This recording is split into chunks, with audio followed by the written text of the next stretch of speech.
સાહિત્યની આપણા જીવન પર બીજી કોઈ અસર થઈ હોય કે ન થઈ હોય, પણ ચારણ કન્યા સાંભળીને કદાચ આપણને બધાને એવું લાગવા માંડ્યું છે કે આમ ડાંગ લઈને હાકોટો દઈશું ને સિંહ ભાગી જશે.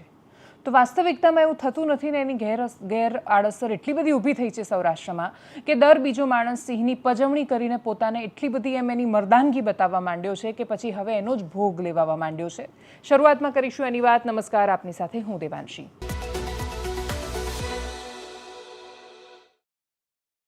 સિંહની પજવણી થાય અને પછી સિંહ તમારા પર હુમલો કરે ને માણસનું મૃત્યુ થાય ને પછી આપણે એવું કહીએ કે સિંહ માનવ પક્ષી થઈ ગયા છે, તો આપણે એ વાતનો જવાબ આપવાની જરૂર છે કે સિંહ તો એ છે સિંહ. એ આખી જે ફૂડ ચેનમાં ટોચનું પ્રાણી છે, એ બહુ જ મોટું શિકારી પ્રાણી છે.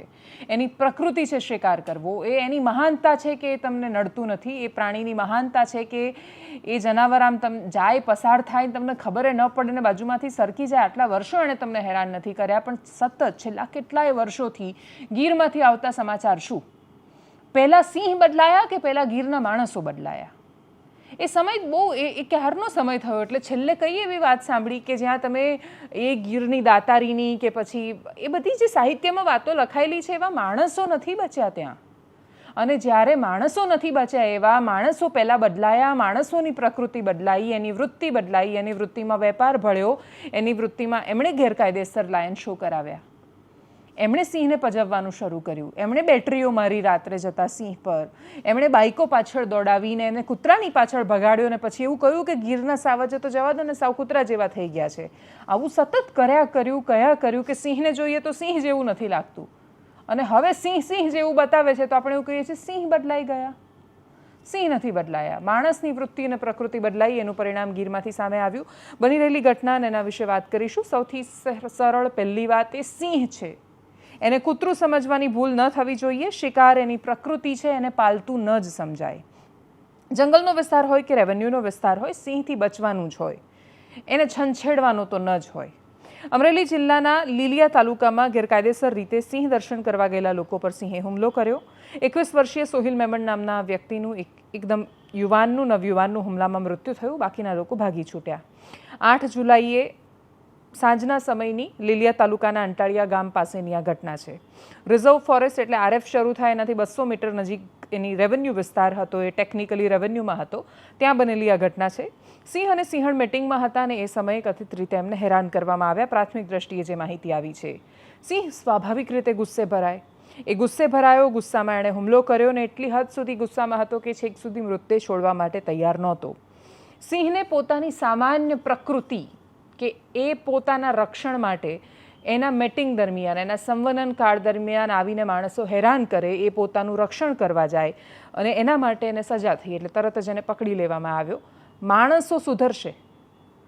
વન વિભાગ હવે આમાં પણ બાના આપીને એટલે નહીં બચી શકે ને. બાના શબ્દ હું એટલે બોલી રહી છું કેમ કે પ્રકૃતિ શિક્ષણ અને રક્ષણ બંને એમનું કામ છે. આસપાસના માણસોને આટલા વર્ષોથી ચાલી આવી રહેલી પ્રવૃત્તિઓની વચ્ચે પણ એ સમજાવવામાં વન વિભાગ નિષ્ફળ ગયો છે કે એમની જવાબદારી બને છે સિંહની પ્રકૃતિ જાળવી રાખવાની.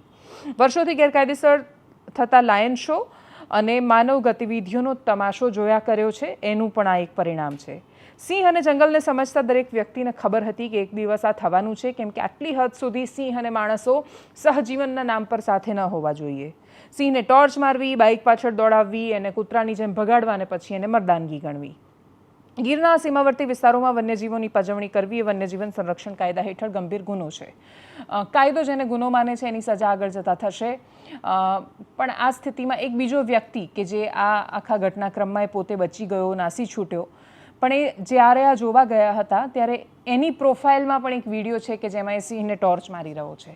મતલબ કે આસપાસના લોકો, એક મિત્રે બહુ સરસ મેસેજ કરીને કહ્યું મને કે ગીરની આજુબાજુનો વિસ્તાર છે, એમ શહેરમાં લોકો પેલા સાંજ પડે આઈસ્ક્રીમ ખાવા જાય ને એમ એ લોકો રાત્રે સિંહ જોવા જાય છે.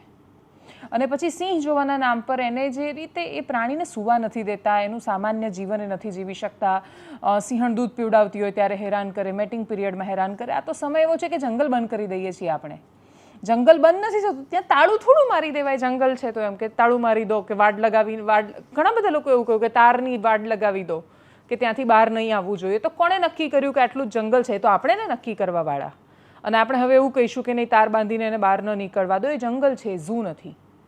માણસને જેમ વિસ્તરવાનો અધિકાર છે એમ જંગલને, પ્રાણીઓને પણ છે. એ બંને વચ્ચેનો સંઘર્ષ ટાળવા માટે બફર ઝોન ને બાકીની બહુ બધી વ્યવસ્થાઓ હતી.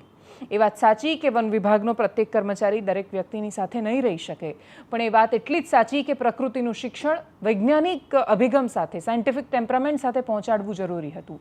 આપણે સિંહને વાર્તાઓમાં પહોંચાડ્યો, વાયકાઓમાં પહોંચાડ્યો, ઇતિહાસમાં પહોંચાડ્યો, શ્રદ્ધામાં પહોંચાડ્યો, પણ એ સિંહ છે એટલી સામાન્ય સમજ ન પહોંચી, એનું આ દુર્ભાગ્યપૂર્ણ પરિણામ છે. આ પહેલી વાર નથી થયું, આ સતત થઈ રહ્યું છે અને દરેક વખતે કારણો અલગ છે, પણ કશું જ અકારણ નથી. અને એટલે જ સિંહ આમ કરે છે અને સિંહ માણસો ખાય છે. સિંહ માણસને ખાવા નથી કરતો. સિંહ માટે એની પહેલી ચોઈસ શિકારની માણસ છે જ નહીં. કશું જ નહીં બચે તો એ માણસને એ ખાશે, કેમ કે એ સિંહ છે. પણ સિંહ માટે ફર્સ્ટ ચોઈસ નથી હોતું ક્યારેય. એક રિસર્ચ બહુ જ મહત્વનું છે. Doctor Paul Joslin, Canadian biologist છે, એમણે પોતાનું PhD આ વિષયમાં કરેલું છે, ecology and behaviour of Asiatic lions. એ વખતે એ લુપ્ત થવાને આરે પહોંચવા આવેલી પ્રજાતિ હતી. 1968થી લઈને 71 સુધી એમણે ગીરમાં રહીને માલધારીઓ, સિંહની શિકાર કરવાની પદ્ધતિ, એનું બિહેવિયર, એની પેટર્ન, એ શું ખાય છે, એ કોનો શિકાર કરે છે, શું એનો જે શિકાર હોવો જોઈએ એ એના માટે અવેલેબલ છે, એ છે અવેલેબલ. એટલે હરણ જંગલમાં છે અને તો એ શું કામ સિંહ સૌથી પહેલાં ગાય કે ભેંસનો શિકાર કરે છે, એ બધા પર એમણે બહુ જ વિસ્તારથી એમનું રિસર્ચ એમાં કર્યું. એના આધાર પર એમણે એ પેપર સબમિટ કર્યા અને એના પછી પ્રોજેક્ટ લાયન આવ્યો. સિંહને બચાવવા માટેના કામ થયા. માલધારીઓને પણ જંગલમાંથી બહાર કાઢવાની આખી પ્રવૃત્તિ એ વખતે એટલે હાથ ધરાઈ. માલધારીઓ બહાર નીકળ્યા અને એટલે સિંહ બહાર આવે છે એ પણ પૂરું સત્ય નથી. અને હવે સ્થિતિ બહુ બદલાઈ છે. ઘણી બધી વાતો એવી છે કે જેને માત્ર તમે એક વાક્યમાં નથી કહી શકતા. તો પણ એની બહુ સામાન્ય સમજ એ હતી કે સિંહના મળનો અભ્યાસ કરવામાં આવ્યો બહુ જ લાંબા સમય સુધી, અને પછી એમાં ખબર પડી કે એનો જે મૂળ ખોરાક હોવો જોઈએ એના કરતાં સિંહ બીજા ખોરાક પર એટલા માટે નભે છે ને એટલે એની શિકાર કરવા માટે એણે જેટલી હરણની પાછળ જેટલી સ્પીડથી દોડવાનું છે એટલી ઝડપ કે તાકાત એણે ગાયને પકડવામાં નથી લગાવવાની. અને એટલે જ ગાય એનો ખોરાક હોઈ શકે, બાકી બધા પશુ એનો ખોરાક હોઈ શકે, પણ એનો મુખ્ય ખોરાક એ ન હોઈ શકે. બહુ જ બધા રિસર્ચને બહુ જ બધા વૈજ્ઞાનિકોના તારણના આધાર પર આ કરવામાં આવ્યું. પણ એના પછી છેલ્લે ખબર નહીં ક્યારે રિસર્ચ થયું હશે, ક્યારે સિંહની એ બદલાતી પેટર્ન એ કેમ બદલાઈ, માણસોમાં શું પરિવર્તન આવ્યા, એના પ્રત્યેનો વ્યવહાર કેટલો બદલાયો, આ બધા જ વિષયોને બહુ જ ગંભીરતાથી લેવાની જરૂર છે. એ બહુ જ સરળ એકદમ, એમાં કોઈ જ તમારે બહુ વિશેષ જ્ઞાનની જરૂર ન પડે. નાના બાળકને પણ સમજાવો તો એને સમજાય કે સિંહ છે ને એને છંછેડાય નહીં. આટલી સાદી સમજ જ્યારે ભૂલાય ત્યારે આ તસવીરો સામે આવતી હોય છે. DCFએ શું પ્રતિક્રિયા આપી હતી આ વિષય પર? રાજ્યસભાના સાંસદ અને સિંહ પ્રેમી પરિમલ નથવાણી આ વિષય પર શું બોલ્યા છે? એમણે આ વાતને ખૂબ વિસ્તારથી અને બહુ સરસ રીતે સમજાવી છે. એ વર્ષોથી ગીરમાં જતા રહ્યા છે, સિંહને એમણે જોયા છે ને એટલે એમને ખબર છે કે આજે થઈ રહ્યું છે. તમે સિંહને છંછેડશો અને એને પરેશાન કરશો અને પછી છેલ્લે એમાં બદનામી સિંહના ભાગે આવે, એ તો કેવી રીતે સ્વીકાર્ય હોઈ શકે? આપણે બધા જ માણસ છીએ ને એટલે પહેલાં માણસનું વિચારીએ અને બહુ સ્વાભાવિક રીતે જોઈએ, તો પહેલાં માણસ માટે વિચારીને પણ સિંહની પજવણી તો બંધ કરવી પડશે, કેમ કે એ શક્તિશાળી છે. જંગલના રાજાની શક્તિનો સ્વીકાર તો છેલ્લે કરવો પડશે. સાંભળીએ એમને. સમગ્ર ઘટનાની આજની વાત કરીએ તો અંટાળિયા રેવન્યુ વિસ્તાર, જે લુવારિયા રિઝર્વ ફોરેસ્ટની બાજુનો વિસ્તાર છે, ત્યાં સાંજના 7:30 થી 8 વાગ્યાના સમય દરમિયાન આ વન્ય પ્રાણી માનવ વચ્ચેની ઘર્ષણની ઘટના બની છે. આ એક દુઃખદ ઘટનામાં એક મૃતક છે સોહિલ મુંજાવર, ઉંમર વર્ષ 21 અને અમરેલીના વતની છે. આ ઘટના બનવા પાછળનું કારણ પ્રાથમિક માહિતી મુજબ એવું જાણવા મળે છે કે ત્યાં મીટિંગ પેરમાં સિંહ હતા. તે દરમિયાન કદાચ કોઈ ઉશ્કેરણી કે પજવણી થઈ કે કયા કારણોસર સિંહ દ્વારા આ હુમલો કરવામાં આવ્યો તેની ઊંડી તપાસ કરવામાં આવશે. એ કેવી પરિસ્થિતિઓ સર્જાઈ જ્યારે આ પ્રકારની ઘટના બની. અત્યારે હાલની પરિસ્થિતિ હું તમને જણાવું તો અત્યારે હાલ અમે એક વન્ય પ્રાણી સિંહ નર, જેની ઉંમર 9 થી 12 વર્ષ છે, એને રેસ્ક્યુ કરી લેવામાં આવેલ છે અને આગળની તપાસ ચાલુ છે. અને આ જે પરિવારનો યંગ છોકરો ગયો છે એના માટે આપણે સહાનુભૂતિ જ કરી શકીએ, બીજું આપણા હાથમાં કંઈ છે નહીં. ભગવાનને એમને કહીએ કે એમના આત્માને શાંતિ આપે. પરંતુ હું દરેક સિંહ પ્રેમીઓને એટલું ચોક્કસ કહીશ કે તમે સિંહની એની દરેક મુમેન્ટ તમે જુઓ. દાખલા તરીકે મેટિંગ ટાઈમ ન હોય તો મારણ ઉપર હોય અથવા તો ફીડિંગ ચાલતું હોય છોકરાઓ બચ્ચાઓનું, એ સિંહણને પણ એ લોકો તમે જો મસ્તી કરવા જાઓ તો એ સિંહણ પણ ઊભી થઈ જાય, એને તરત જ ભય લાગે છે કે મારા બચ્ચાને ડિસ્ટર્બ કરવા આવ્યા છે, બચ્ચાને હેરાન કરવા આવ્યા છે કે લેવા આવ્યા છે.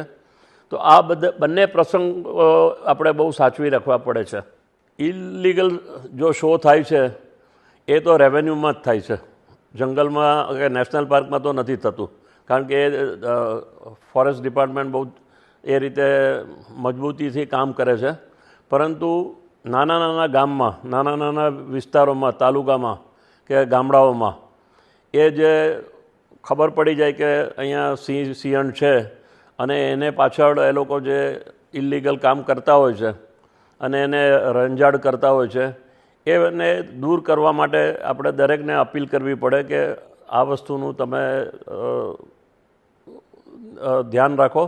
અને ભવિષ્યમાં પણ સિંહણને એ કોઈ સ્ટ્રીટ કૂતરા નથી, એ લાયન જ છે અને લાયનનો એક અવાજ જ છે અને એની ગર્જનાથી પણ તમારે સમજી જવું જોઈએ કે એનો અવાજ કેવો છે, સિંહણનો અવાજ કેટલો છે, એની મોમેન્ટથી તમારે સચવી જવું પડે. અને જે જે લાયન શો કરે છે એના માટે કોઈ કાર્યવાહી કરવાની જરૂર છે. હવે વાત સુરતની. સુરતના પૂરની. વરસાદ બંધ થયો, પૂર ઓસરવાની શરૂઆત થઈ. બહુ બધી બિફોર આફ્ટરની તસવીરો પણ સામે આવી. એટલે જેવો વરસાદ બંધ થાય અને સ્થિતિની સમીક્ષા કરવા જેવી થાય એટલે તરત જ નેતાઓ પહોંચે. કેન્દ્રીય મંત્રી CR પાટીલ પહોંચ્યા હતા, ગૃહમંત્રી હર્ષ સંઘવી પહોંચ્યા હતા. એ સિવાય મંત્રીઓ છે એ પણ સુરતની મુલાકાતે હતા. જે ત્યાંના નેતા છે, ત્યાંથી ચૂંટાઈને ગયેલા ધારાસભ્યો છે, એમનું સામાન્ય કર્તવ્ય બને છે કે આ સમયે ગ્રાઉન્ડ ઝીરો પર પહોંચે. જ્યાં જ્યાં વિપક્ષના નેતાઓ હતા ત્યાં એમણે ભારતીય જનતા પાર્ટીના નેતાઓને ઘેરવાની કોશિશ કરી. બાકી જ્યાં વિપક્ષનું અસ્તિત્વ નથી ત્યાં બહુ વિશેષ અવાજ નથી. સુરત તમે જ્યારે પણ વિવાદોમાં આવે ત્યારે મોટા ભાગે જોજો કે એના જેટલા પણ કોઈ વિચિત્ર પ્રકારના કે પછી સામાજિક રીતે આપણને ન ગમે એ પ્રકારના બનાવો બને, એટલે વાઇફ પેલી એક્સચેન્જ કરવાની વાત હોય કે પૈસા તોડ, કોઈ પણ મોટાભાગની આ સ્થિતિ તમને દેખાશે તો મૂળ સુરતીઓનું ઇન્વોલ્વમેન્ટ એમાં બહુ ઓછું દેખાશે. અને એટલે જ્યારે સુરતી આમ કરે છે, સુરત એટલે આવું, સુરત એટલે આવું, એટલે સુરતના ભાગે જેટલી બદનામી આવે છે એમાં મૂળ સુરતના માણસો તો બહુ જ ઓછા હોય છે. બહારથી જે માણસો સુરત ગયા અને પછી સુરતે એમને સ્વીકાર્યા, એમણે સુરતને સ્વીકાર્યું ને પછી એ લોકો સુરતી જ થઈ ગયા, એમને સુરતી જ કહેવાય. પણ એ લોકો સુરતના ભાગે બાકી બધી ત્રાસદી પણ લઈને ગયા. પણ એના પછી સુરતીઓનો એક સ્વભાવ કે એ બહુ બોલે નહીં, એટલો બધો અવાજ નહીં ઉઠાવે, બહુ વાંધો નહીં, હા ઠીક છે ચાલે છે એમ કરીને આગળ વધી જાય. તો એ સ્વભાવ દરેક પૂરમાં પણ દેખાય ને એટલે જ આવી સ્થિતિની વચ્ચે પણ આક્રોશ ન જોવા મળે એટલો. જ્યાં આક્રોશ જોવા મળ્યો ત્યાં એક ભાઈ બોલ્યા હતા કે સ્ટીલના કીડા પડશે. એના પછી આજે ડેપ્યુટી CM હર્ષ સંઘવી પહોંચ્યા ત્યાં, તો એમણે પોતાની એ વાતને હવે કહ્યું કે આવ્યા છે ને સારું છે ને કામ કરશે ને અમારી સાથે સારી રીતે વ્યવહાર કર્યો છે, એ પ્રકારે પણ એમણે વિડીયો બનાવ્યો છે. એટલે એ બિફોર આફ્ટર પણ તમને બતાવીશું ત્યાંથી જે જોવા મળ્યું એ. સુરત બધાને નોકરી લેવી હોય, તમે પોલીસવાળાને પૂછો તો કે સુરત પોસ્ટિંગ જોઈએ છે કેમ કે બહુ રૂપિયા છે. રેવન્યુમાં કામ કરતા માણસોને પૂછો, કોઈ પણ પ્રકારની નોકરી તમારે સુરતમાં લેવી હોય તો એ સુરતમાં પૈસા ક્યાંથી આવે છે? અમદાવાદમાં એ પૈસા છે, વડોદરામાં એ છે, રાજકોટમાં એ છે, પણ સુરતમાંથી જે રીતે એમને કામ કરવાનો રસ્તો ગમે તેમ કરીને થઈ જાય છે, એ જે વૃત્તિ છે સુરતીઓની કે આપી દે છે, એમનો પૈસો ફરતો રહે છે, લિક્વિડિટી રહે છે. બહુ જ મોટા ટેક્સટાઇલના ઉદ્યોગ છે, હીરાનો આટલો મોટો બજાર છે, મોબાઈલની માર્કેટ હતી ને એ સિવાયની કેટલી માર્કેટ હતી. કરોડોનું નુકસાન થયું છે. 30 માણસો જ્યાં મરી જાય જે શહેરમાં પૂરમાંથી, પાણીમાં ડૂબી જવાથી, ખાડામાં પડી જવાથી, કરંટ લાગવાથી, આ સ્થિતિ બહુ સારી નથી. એ વાત સાચી કે વરસાદ પડ્યો, પણ એ વરસાદની સામે લડવા માટે તંત્ર એટલું તો સજ્જ હોવું જોઈતું હતું કે આટલા માનવ મૃત્યુની આટલી ઘટનાઓ નહોતી સામે આવી જોઈતી હતી. અને એટલે જ એ નિષ્ફળતા પણ છે કે જે દેખાઈ. કરીએ એ તસવીરો પર નજર કે જે ત્યાંથી સામે આવી. કેન્દ્રીય મંત્રી CR પાટીલ પહોંચ્યા હતા, એમણે સ્થિતિની સમીક્ષા કરી હતી. ડેપ્યુટી CM હર્ષ સંઘવી પહોંચ્યા હતા. સાંભળીએ.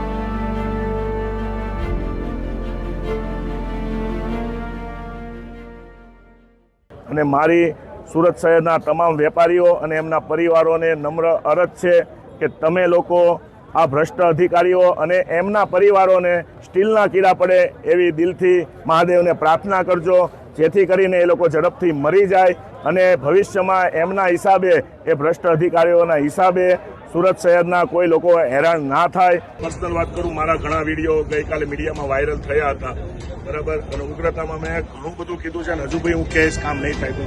પણ આજે મારા માટે ખુશીની વાત છે કે ગુજરાત રાજ્યના ગૃહમંત્રી અને ગુજરાત રાજ્યના ડેપ્યુટી સીએમ સાહેબ મારી ઓફિસની મુલાકાતે અને મારા કોમ્પ્લેક્સના અને મારા આજુબાજુના વિસ્તારના મુલાકાતે આવેલા છે અને ખરેખર એમણે દિલથી અમને લોકોને અમારી દરેક વાત સાંભળી છે. આજે સત્ય છે એ કહું છું, બરાબર, કોઈ આમાં વખાણ કરવાવાળી વાત નથી. ઘણા લોકો પાછા એવી બી કોમેન્ટ કરશે કે તું તો કાલે આમ કહેતો હતો, આજે તો ઘૂસી ગયો. એટલે આ ખાસ તમને કહું, જે રિયાલિટી વાત થઈ છે, ગ્રાઉન્ડ ઉપરની વાત થઈ છે, અહીંયાના સ્થાનિક પોલીસ અધિકારી શ્રીઓ, કમિશનર શ્રીએ, સુરત મ્યુનિસિપલ કમિશનરની ટીમ અને કલેક્ટરની ટીમ અને સર્વેયરની ટીમ, સંપૂર્ણ ટીમ લઈને આવેલા છે. કોઈ ખાલી વિડીયોગ્રાફી કરવા માટે કે ફાંકા ફોજદારી કરવા માટે સાહેબ નથી આવ્યો. આ રિયાલિટી છે. આવતીકાલે અમારી જોડે વેપારી જોડે સંકલન કરીને કલેક્ટર ઓફિસે સાહેબે મિટિંગ પણ રાખેલી છે. સાહેબનો ખૂબ ખૂબ આભાર માનું છું, દિલથી આભાર માનું છું સાહેબ. અને ખરેખર સાહેબે આજે જે ગ્રાઉન્ડ પર કામ કરેલું છે, આવું ભૂતકાળમાં પણ નથી થયું. આ સત્ય હકીકત છે, કારણ કે હું તાજનો સાક્ષી છું. સુરત મારી કર્મભૂમિ ને જન્મભૂમિ છે. ખૂબ ખૂબ આભાર ફરી એકવાર સાહેબ. Thank you. અને છેલ્લે વાત કરીએ ડેડિયાપાડાના ધારાસભ્ય ચૈતર વસાવાની. એવા ધારાસભ્ય કે જેવો ચુકાદો સંભળાયો કે તરત જ વિધાનસભામાંથી એક ફરફરિયું આવે, એક કાગળ આવે અને એના પછી નોટિફિકેશન આવ્યા પછી એ પૂર્વ ધારાસભ્ય થઈ જવા જોઈતા હતા, પણ એ નથી થયા. એની પાછળના સંભવિત બહુ જ બધા કારણો છે. કોઈ એવું કહી રહ્યું છે કે એમને ભારતીય જનતા પાર્ટીમાં જ લઈ જવાના છે છેલ્લે તો, અને એટલે જ એની તૈયારીઓ થઈ રહી છે ને એમનું એમએલએ પદ જતું રહે તો પછી એના ડરથી ભાજપમાં જાય. જો ગુમાવા કશું રહે જ નહીં તો એ ડરશે નહીં, અને એટલે જે લટકતી તલવારની વચ્ચે એ ડર રાખીને જો આવી જાય, ભાજપમાં ભળી જાય તો સારું. એ રીતે એક આખો તખ્તો તૈયાર થઈ રહ્યો છે. કોઈ કહી રહ્યું છે ડેડિયાપાડામાં મળેલું વિશાળ આદિવાસી સંમેલન અને એના આધાર પર આમ આદમી પાર્ટીએ જે રીતે એનો સફળતાથી ઉપયોગ કર્યો એ જોતા પણ ડર લાગી રહ્યો છે. પણ આ બધાની વચ્ચે ન્યાયતંત્ર ક્યાં? કેમ કે ચુકાદો ના કમલમમાંથી નીકળ્યો છે ને ના સરકારમાંથી નીકળ્યો છે, અધિકારિક રીતે એટલીસ્ટ. અને ચુકાદો જ્યારે અદાલતમાંથી આવે ત્યારે અદાલતમાંથી આવતા ચુકાદાઓ પર તો તમે ઈચ્છો કે ન ઈચ્છો એ સન્માનનીય છે, તમારે માનવી જ પડે એ વાતને. પણ હવે એ વાત હાઈકોર્ટમાં પહોંચી છે અને હાઈકોર્ટમાં એ પ્રશ્નો થઈ રહ્યા છે જે દરેક સામાન્ય માણસના મનમાં હતા ચુકાદો વાંચ્યા પછી. ચુકાદો વાંચ્યા પછી એટલું સમજાય છે કે તો ખબર નહીં કેમ કોઈ કાઉન્ટર પ્રશ્ન ચૈતર વસાવાના વકીલ દ્વારા એ વખતે નહોતા કરવામાં આવ્યા, જે બહુ જ સ્વાભાવિક રીતે પ્રશ્નો ઉઠવા જોઈતા હતા. જે કહ્યું એમાં કશું જ નહીં, કશું જ પૂછવું નથી, કશું જ પૂછવું નથી એમ કરીને વાત પૂરી થઈ અને પછી સંભળાવી દેવામાં આવી સજા. એના પછી જ્યારે હાઈકોર્ટમાં કેસ આવ્યો અને જો ફાયરિંગ થયું છે ચૈતર વસાવા પર, જે આરોપ છે કે એમણે વનકર્મીને ડરાવવા માટે હવામાં ફાયરિંગ કર્યું, તો ફાયરિંગ થયા પછી કશુંક તો એની બુલેટ કે કંઈક મળવું જોઈએ, એ કશું જ નથી મળ્યું. તો મરેલી કારતૂસ ક્યાં છે? જોવાવાળું કોણ? કયા આધાર પર 7 વ્યક્તિ, 9 વ્યક્તિ જે કેસમાં ઇન્વોલ્વ છે બધાને 7 વર્ષની સજા સંભળાવી દેવામાં આવી? અને એટલે એટલા બધા પ્રશ્નો છે જે એકબીજાની સામે ઊભા રહ્યા છે. સાબિતી શું? જો તમને આજે કોઈ એટલું બધું માર્યું હોય કે તમારે હોસ્પિટલમાં દાખલ થવું પડે, ફાયરિંગ કરવા સુધીની વાત પહોંચી હોય, પૈસા માંગ્યા હોય, આટલું બધું થયું હોય તો તમે જઈને તરત ફરિયાદ કરો. તમે નીકળ્યા પછી સૂઈ જાઓ અને શાંતિથી 24 કલાક પછી તમને યાદ આવે કે ના તમારે આમાં આવું કરવું જોઈતું હતું, એવું પણ ન થાય. તો આ બધું જ જે થયું એમાં બહુ જ બધા પ્રશ્નો છૂટી જતા હતા વચ્ચે અને હાઈકોર્ટમાં એ પ્રશ્નો થયા છે. આગળ જતાં એનો જવાબ મળવાનો છે. ચૈતર વસાવાના વકીલ આ વિષય પર શું કહી રહ્યા છે? ગોપાલ રાય, આમ આદમી પાર્ટીના ગુજરાત પ્રભારી, એ ગુજરાતની મુલાકાતે હતા. ચૈતર વસાવાના પરિવારની એમણે મુલાકાત કરી છે. આમ આદમી પાર્ટી માટે આ સૌથી મોટો પડકાર હશે, કેમ કે અંબાજીથી લઈને ઉમરગામ સુધીના વિસ્તારમાં ચૈતર વસાવા આજની તારીખે, આજની સ્થિતિમાં જેલમાં હોવા છતાં પણ અને વારંવાર જેલમાં ગયા હોવા છતાં પણ એ સૌથી મોટા આદિવાસી નેતા છે. એ વાતને કોઈ નકારી નહીં શકે.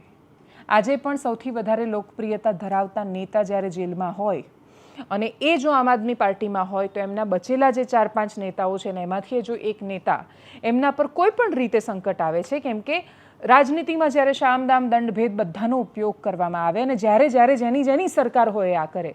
પંજાબમાં આમ આદમી પાર્ટી કરે, કોંગ્રેસ પોતાના શાસિત રાજ્યમાં કરે, ભારતીય જનતા પાર્ટી અહીંયા કરે, ને બધાની તીવ્રતા અલગ અલગ હોય. જેની પાસે જેટલી સત્તા અને જેટલી શક્તિ એનો દુરુપયોગ કરે તો એ આ ચક્રવ્યૂહ છે, આ યુદ્ધ ચાલી રહ્યું છે અને એ ચક્રવ્યૂહમાંથી બધા જ સાથે કોઠા ભેદીને કઈ રીતે પોતાના નેતાને પાછા લઈને આવે છે એના પર પણ નજર રહેવાની છે. આદર્શ પરિસ્થિતિમાં જ્યારે આપણે અપેક્ષા રાખીએ કે આવું ક્યારેય ન થવું જોઈએ ત્યારે એ થતી વાતો અલગ છે, વાસ્તવિકતા બહુ જ અલગ છે, જેના આધાર પર રાજનીતિ રમાતી હોય છે.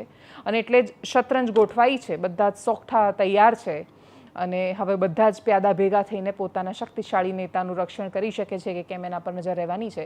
સાંભળીએ ચૈતર વસાવાના વકીલે શું કહ્યું, ગોપાલ રાયે શું કહ્યું. आज भरूच लोकसभा के अंदर आम आदमी पार्टी 2027 विधानसभा चुनाव के लिए संगठन विस्तार का अभियान चला रही है. भरूच के अंदर आज तमाम अहदेदार पदाधिकारियों के साथ संगठन विस्तार पर चर्चा हुई. आगे संगठन को कैसे नीचे गांव स्तर तक, बूथ स्तर तक मजबूत किया जाए. साथ ही साथ इस लोकसभा के अंदर भाजपा सरकार ने पूरा दमन चक्र चला रखा है.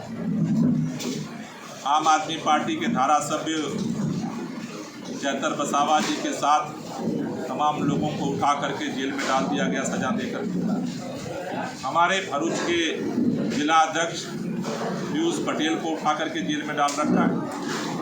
झगड़िया विधानसभा के हमारे प्रभारी और जिला पंचायत के निर्वाचित सदस्य रजनीकांत सावा जी को जेल में डाल रखा है. सर्जन सावा जी को जेल में डाल रखा है. आज संगठन की समीक्षा के साथ साथ जिन तरह से भाजपा सरकार दमन कर रही है उसको लेकर के चर्चा हुई है और अगर उनको न्याय नहीं मिलता है तो सोमवार को जिला कलेक्ट्रेट पर आम आदमी पार्टी के कार्यकर्ता पहुंच करके अपना मांग पत्र और ज्ञापन जो है वो सौंपेंगे और इस दमन और अत्याचार के खिलाफ लड़ाई को और तेज करेंगे. અત્યારે અપીલ એડમિટ તો થઈ ગઈ છે. જે ખેડૂતો છે એમની અપીલ, જે ટ્રાઇબલ ખેડૂતો છે એમની અપીલ એડમિટ થઈ ગઈ છે. પણ જે હિયરિંગ ચાલે છે એ બેલ માટેની ચાલે છે, સસ્પેન્શન ઓફ સેન્ટેન્સ માટેની. જે જ્યાર સુધી અપીલ પેન્ડિંગ રહેશે ત્યાર સુધી એમને જામીન મુક્ત કરવામાં આવે એવી હિયરિંગ એ બાબતે ચાલે છે. ના, આમાં કોર્ટનો એક તો 9 આરોપીઓ છે અને કોર્ટનો રેકોર્ડ પણ બહુ બલ્કી છે. એટલે દરેક કેસ બધાના રોલ મુજબ જ ડિસાઇડ થાય છે અને કોનો શું રોલ છે. એટલે એ પણ અમારી એક દલીલ હતી કે નીચેની કોર્ટે પણ એકચ્યુઅલી બધાના રોલને બાયફર્કેટ નથી કર્યા, જે કરવાની જરૂર હતી. પણ અહીંયા હાઈકોર્ટમાં એ વસ્તુ થઈ રહી છે. હાઈકોર્ટે પણ એક ઇન્ડિવિજ્યુઅલના રોલને જુદી જુદી રીતે હાઈકોર્ટ તપાસી રહી છે અને ડિસાઇડ. એટલે હવે ટાઈમ કેટલું જશે એ અત્યારે નહીં કહી વહેલું કે મોડું થશે.